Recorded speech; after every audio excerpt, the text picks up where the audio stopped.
Now, it's a decade since the start of the Iraq War, a war which left more than 130,000 Iraqi civilians dead and traumatised an entire nation. So do the politicians who led us into that military action have any regrets today? Our chief correspondent, Alex Thomson, has been talking to Jack Straw, who was then Foreign Secretary, about the conflict and state-sponsored kidnapping and torture. Baghdad today, 10 years on from the West's invasion and occupation.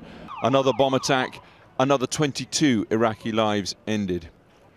The violence and sectarian division of the country has continued from the second the US Air Force unleashed its arsenal on the country a decade ago.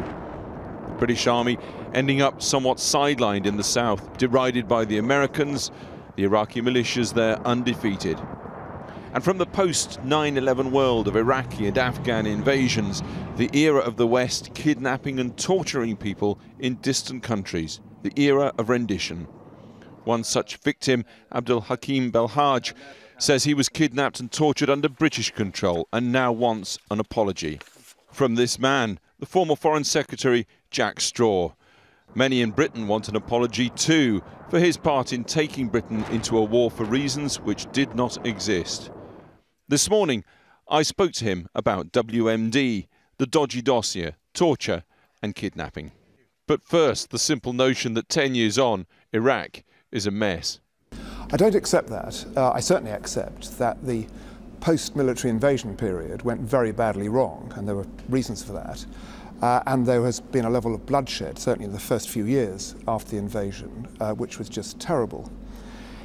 If you now look at the situation, what you find is, for example, a majority of Iraqis saying that they're optimistic about the future of Iraq. So I'm not saying it's all been for the good, of course I'm not, and there were many mistakes made on the way.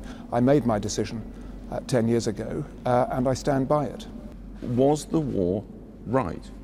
The decision to go to war was, in my judgment, morally right. If I'd taken the opposite view, I would not have supported it. You took our country to war on a dossier that was false. No, with great respect, I did not take the country to war on a dossier that was false. But it was false, and that was the primary reason in many respects it was not false. Let's be clear about that. And the dossier itself... I'm sorry, but there were no weapons of mass destruction. There was no 45-minute warning. This was wrong. Sorry. The view that Saddam had all these weapons was a view that was held across the world. Moreover, but it was wrong. It was wrong, Mr. Straw. But that's the point. As it turned out, when we got into Iraq, we found that he'd got rid of his WMD, and he managed to trick the rest of the world. We've been taken to war on a falsehood.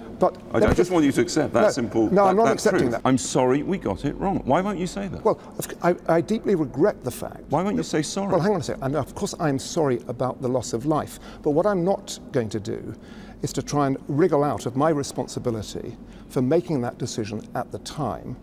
That's why, because I knew what was likely to be the effect, that people, for example, on both sides would be killed. I just think it's dreadful. If you think seriously about an issue like that, it was the most significant decision I have had to make in my life, and probably ever will. Taking a country to war on a false prospectus is about as serious as it gets, and I find it extraordinary that you can't just say sorry for that. But what I'm not accepting, sorry, is that this, of course I accept that there was no WMD in the event, but there were reasons for that, which nobody understood at the time.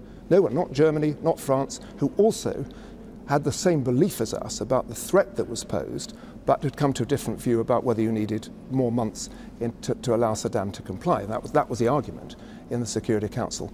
The fact that, as it turned out, there was no WMD, yes, was a major mistake, but it was a mistake made by the whole of the international community.